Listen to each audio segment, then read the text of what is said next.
किसान भाइयों नमस्कार। बकरी पालन से बने करोड़पति पार्ट 4 मैं आपके सामने एक बार पुनः लेकर आया हूं। पहले 3 पार्ट में मैंने आपको बहुत सारी जानकारियां दी थी। अब मैं प्रबंधन के बारे में आपको बताऊंगा कि प्रबंधन कितने प्रकार के होते हैं, कैसे कैसे हमें करने चाहिए। सबसे पहले मैं आपको बताऊंगा कि 4 तरह के प्रबंधन के थ्रू बकरी पालन करने से करोड़पति बना जा सकता है। ऐसी स्थिति में हमें समुचित जानकारी होना बहुत जरूरी है। मैं प्रबंधन बता रहा हूं। नंबर 1 सामान्य प्रबंधन, नंबर 2 आवास प्रबंधन, नंबर 3 चारा प्रबंधन और नंबर 4 स्वास्थ्य प्रबंधन। ये 4 महत्वपूर्ण प्रबंधन है।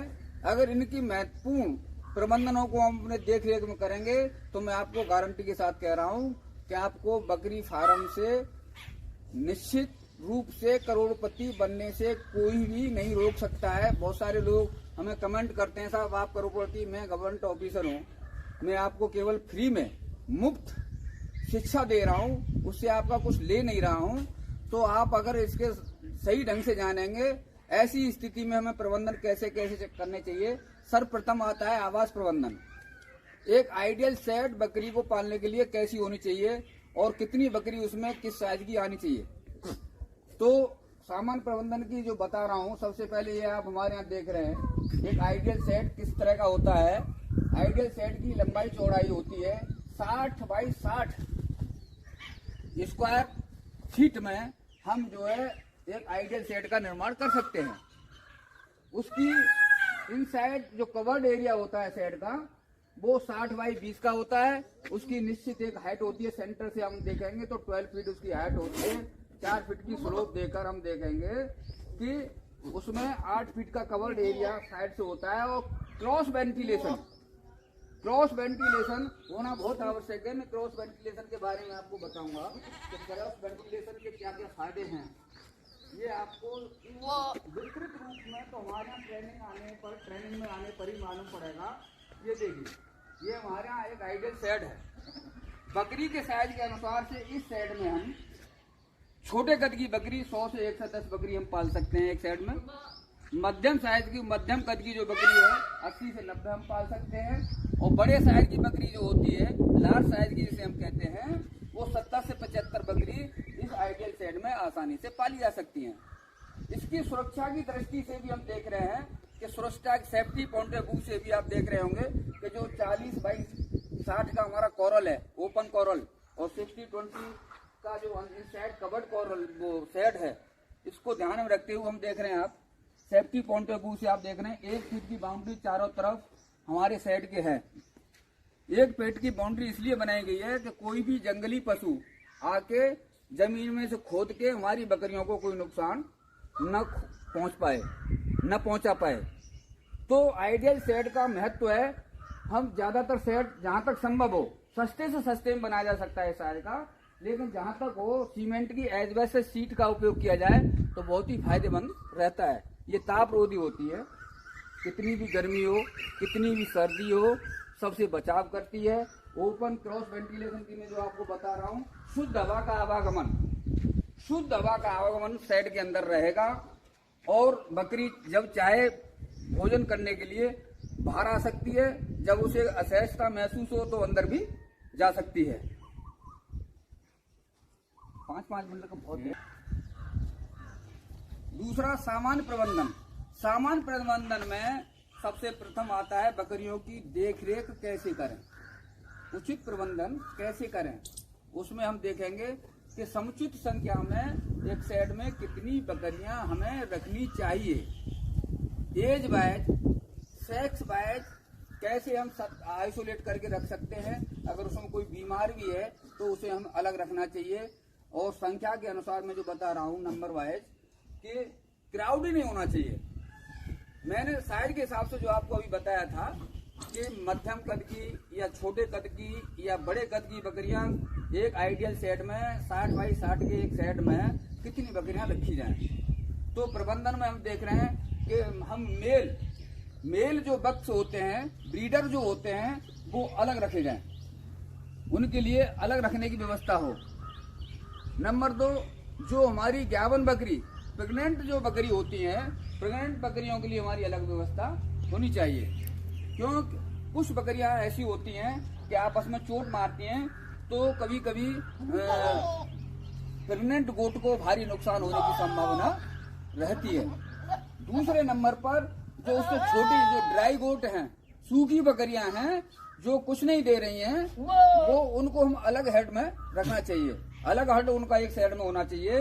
तीसरे नंबर जो बकरियां हमारी बच्चे वाली हैं, उनकी रखने की अलग व्यवस्था होनी चाहिए, जो अपने बच्चे को सही टाइम पर दूध पिला सके। हमारा फार्म पर रहने वाला सुपरवाइजर जो मैनेज करते हैं, मैनेज करने वाले जो ध्यान रखें कि हम हमारे यहाँ आप देख रहे हैं ये बच्चे हैं, इनसे छोटे बच्चे अलग साइड में रखे हुए हैं, इनसे छोटे बच्चे अलग साइड में रखे हुए हैं। अभी हम आपको दिखा रहे हैं। मैं छोटे बच्चों के बारे में बता रहा था। सबसे छोटे साइज के बच्चे जो हमारे यहाँ अभी नवजात शिशु हैं, उनको अलग रखने की व्यवस्था है। हमारा आदमी जो यहाँ देख रेख करता है वो भली माँ ध्यान रखने की बात यह है कि देखिए इसमें कंसंट्रेट क्रीप राशन जिसे मैस फीड कहते हैं, बच्चों को डाल रखा है और बिलो 1 मंथ बच्चे हैं, आसानी से खा रहे हैं। गाँवों में करते क्या है हमारे किसान भाई, विशेष ध्यान नहीं रखते। क्यों नहीं रखते? कोने महीनों तक कुछ खाने को देते ही नहीं है। ऐसे में क्या है, बकरी बच्चे की ग्रोथ रुक जाती है। ग्रोथ जब रुक जाती है तो हमारा उत्पादन कम हो जाता है। देख रेख बहुत जरूरी है, प्रबंधन में ये सारी चीजें। बहुत सारे हमारे किसान क्या करते हैं, अगर कोई बकरी ब्याही है, बकरी के बच्चे को ब्याने के तुरंत बाद आधा घंटे के भीतर कोलेस्ट्रम मिल जाना चाहिए। लेकिन करते क्या है, उसको जब तक उसका प्लेसेंटा न गिर जाए, चाहे वो 10 घंटे हो जाए, किसान उस बच्चे को दूध नहीं पिलाता है। जो बहुत बड़ी गलती हम करते हैं। बकरी का बच्चा पैदा होने के तुरंत आधे घंटे के भीतर बच्चे को कोलेस्ट्रॉल मिलना चाहिए, जिसमें रोग प्रतिरोधक क्षमता होती है। पीला दूध जिसे हम कहते हैं, ह्यूमन बीइंग में भी डॉक्टर उन्हें सलाह देते हैं कि आधे घंटे के भीतर माँ का दूध बच्चे को मिल जाना चाहिए। ऐसी गलती हम कभी ना करें। अगर हमारी बकरी ब्याई है, इमीडिएट बकरी को साफ करें, उसके थन को साफ करें और टॉप का हम नीचे दूध निकाल के बच्चे को आधे घंटे के भीतर उसको कोलेस्ट्रॉल मिल जाना चाहिए, जिससे बच्चे की रोग से लड़ने की जो क्षमता होती है, प्रतिरोधक क्षमता होती है, वो बढ़ जाती है। ऐसे में हम देख रहे हैं। और दूसरा आप ध्यान रखें, हमारे जो फार्म पर काम करने वाले जो सुपरवाइजर होते हैं कितना ध्यान रखते हैं। आप बच्चों को नीचे देख रहे हैं, चूने का छिड़काव इतना बढ़िया साफ सुथरा है। इससे क्या है कि जो बीमारी के जो कीटाणु होते हैं, बैक्टीरिया और वायरस होते हैं, वो बाड़े में नहीं पनपते हैं, जिससे हमारे बच्चे हमेशा सुरक्षित बने रहते हैं और किसी भी बीमारी को होने के बाद उनकी मृत्यु नहीं हो पाती है। सब देख रेख का मामला है। सामान्य प्रबंधन में सर्दी से बचाव, गर्मी से बचाव, बरसात से बचाव, बकरी को हम किस सीजन में, ब्रीडिंग शेड्यूल बहुत महत्वपूर्ण है, किस सीजन में हमें ज्ञापन करानी चाहिए, किस सीजन में हम बच्चे लेना चाहिए, गर्मी से बचाने के लिए हम कब ब्रीडिंग करानी चाहिए, सर्दी से बचाने के लिए हम ब्रीडिंग करानी चाहिए। ये सारी महत्वपूर्ण बातें हम आपको विस्तृत रूप से ट्रेनिंग में ही बताएंगे। हमारा ट्रेनिंग सेंटर महीने के हर एक महीने में एक ट्रेनिंग आयोजित करता है। आप ट्रेनिंग का आएं और लाभ उठाएं। विस्तृत ये वीडियो के माध्यम से मैं आपको मोटी मोटी बातें बता रहा हूं, क्योंकि आप लोग कुछ सीख सकें और हमारे यहाँ ट्रेनिंग का लाभ उठा सकें। इधर आएगा तो किसान भाइयों, तीसरा नंबर चारा प्रबंधन। चारा प्रबंधन का क्या महत्व होता है, उस पर सही समय पर हमारी बकरियों को उचित संतुलित फीड मिलना बहुत आवश्यक है। उसमें हरा चारा, सूखा चारा, कंसंट्रेट और चौथा ऑप्शन होता है साइलेज। हरे चारे में प्रोटीन युक्त भोजन का बहुत बड़ा महत्व है। जैसे मैं आपको दिखा रहा हूँ, हमारे यहाँ जो अजोला में बहुत ही 25% से ऊपर प्रोटीन होती है। ये आप देख रहे हैं, हमारे यहाँ उत्पादन किया हुआ है। ये अजोला है। ये अजोला बहुत जल्दी तैयार हो जाता है और उसकी थोड़ी मात्रा देने में भी हमारी बकरी के भोजन की आपूर्ति प्रोटीन की हो सकती है। और उसके बाद हमारे बहुत सारे हरे चारे, seasonable green powder. Seasonable green powder मैं आपको दिखाऊंगा। जैसे बरसात के दिनों में लोबिया, बाजरा, ज्वार,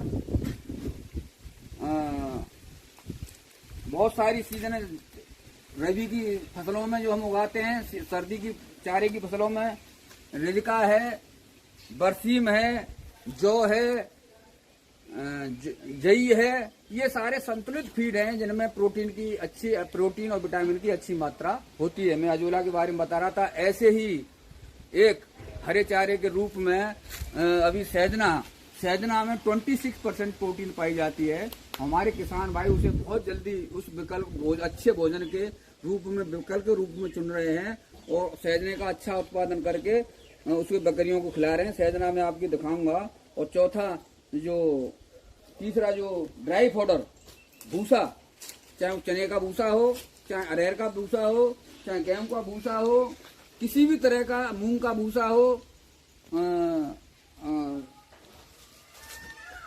सोयाबीन का भूसा हो, बकरी बड़ी चाव से लोबिया का हे हो, बहुत ही अच्छी तरीके से खाती है। चौथा ऑप्शन में जो आपको बता रहा था, साइलेज, हरे चारे के अलावा साइलेज ऑप्शन है कि जब हमारे पास ऐसे समय में हरा या सूखा चारा नहीं होता तो उपयुक्त मिनरल्स डालकर, उसमें खनिज लवण डालकर हम साइलेज बनाते हैं। साइलेज का मैं आपको दिखाऊं, बहुत ही अच्छा चारे का एक स्रोत है ये साइलेज। ये साइलेज आप देख रहे हैं, ये साइलेज ग्रुप में उन्होंने स्टोर किया हुआ बना के, और ये इसमें 26% तक प्रोटीन होती है। बकरियों के भोजन की आपूर्ति बड़ी सहजता से की जा सकती है। ऐसे में हम सारे ऑप्शन अपनाते हुए देख रहे हैं कि हमारे पास जो सूखे चारे के रूप में भी उपलब्ध है, ये सहजन का सूखा चारा भी है, हम इसे सुखा के भी रख सकते हैं और अच्छी तरह से बकरियां इसे बहुत ही चाव से खाती है। ये देख रहे हैं सहजने का हरी पत्तियां हैं, इन्हें हम चैप करके और सुखा के रखा हुआ है और सही टाइम पर हम उसको डालते हैं तो प्रोटीन की अच्छी मात्रा की पूर्ति हो जाती है।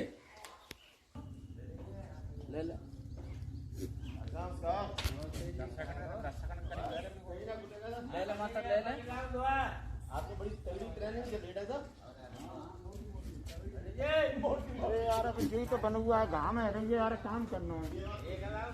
घंटा भर से चिल्ला रहे हैं। मैं आपको हरे चारे में अच्छा प्रोटीन का स्रोत जो बता रहा था, ये है मोरिंगा। मोरिंगा बड़ी आसानी से साल में 2 बार आपको कटिंग दे सकता है और बकरियों की प्रोटीन की बहुत ही सहज ढंग से आपूर्ति कर सकता है। आप देख रहे हैं अभी हमारे यहाँ फार्म पर सहजना काट कर लाया गया है। हमारे लेबर के व्यक्ति देख रहे हैं आप, मशीन से जो है कटिंग करके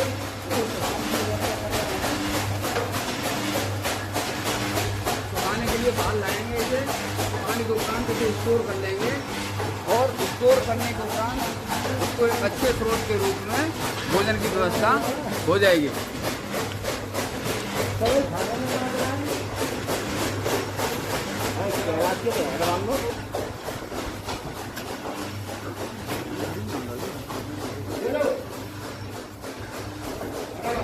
तो ये खरीदो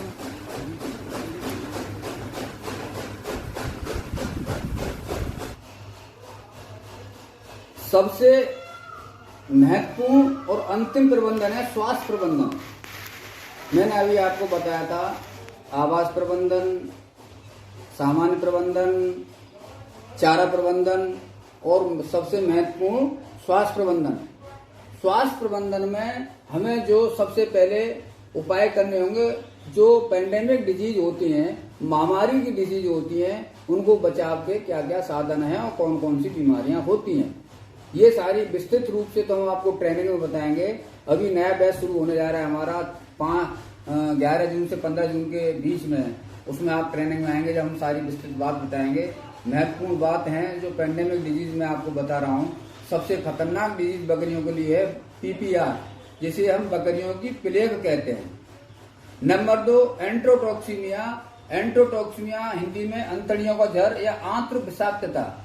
नंबर 3 गोट पॉक्स या सी पॉक्स, बकरियों की या भेड़ों की चेचक।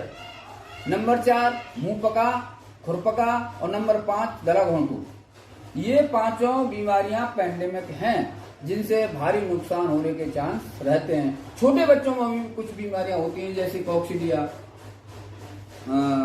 इकोलाई के कारण पॉलीबैसिलोसिस, दस्त की बीमारी, इनके लिए महत्वपूर्ण साधन केवल बचाव का ही होता है। इसके लिए हमें उचित समय पर, उचित टेम्परेचर पर टीकाकरण करना बहुत आवश्यक है।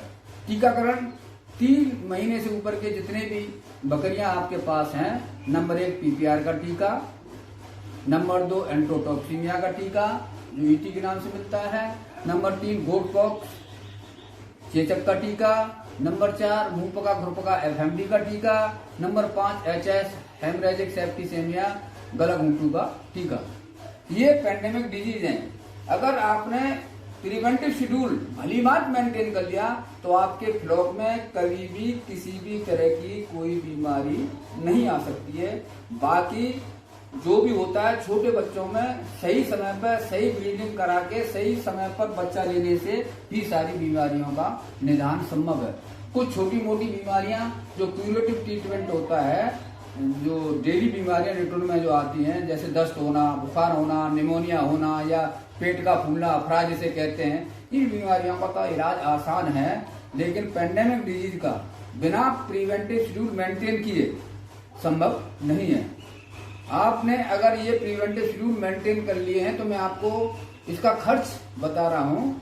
निश्चित रूप से आप मान लें केवल 50 रुपए पर ईयर पर गोट पर खर्च होता है। केवल 50 रुपए पर गोट पर प्रति ईयर, प्रति वर्ष खर्च होता है। इतना अगर आपने प्रिवेंटिव शेड्यूल मेंटेन कर लिया है तो आपकी बकरियों में पेंडेमिक डिजीज, महामारी की डिजीज जिससे भारी नुकसान होने के चांस रहते हैं, 90% से ऊपर तक बकरियां मर जाती हैं। आपकी बकरियों में कभी वो बीमारी पैर नहीं पसार सकती। मैं आपको बता रहा हूं, हमारे यहाँ देखिए उचित तरीके से सारी दवाओं का प्रबंध होता है। दूसरा जो प्रिवेंटिव शेड्यूल में आता है, प्री मानसून और पोस्ट मानसून पेट के कीड़ों की दवा, ये पिलाना बहुत आवश्यक है। प्री में पोस्ट मानसून बरसात सितंबर में होती है, सितंबर के बाद ये साल में 2 बार पेट के कीड़ों की दवा पिलाना बहुत आवश्यक है।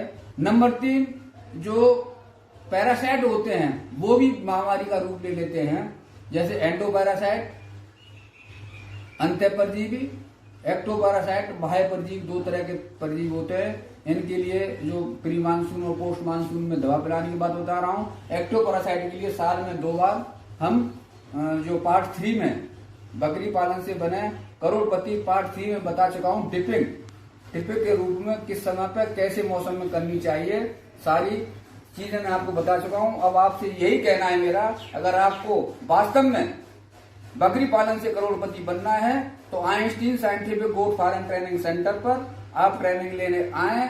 हमारा दावा है कि 500 बकरी के प्रोजेक्ट पर 5 साल में आप करोड़पति बन सकते हैं। ये दावा के साथ कह सकता हूं मैं, बशर्ते आप हमारी ट्रेनिंग करने आए और विस्तृत रूप से जानकारी करें।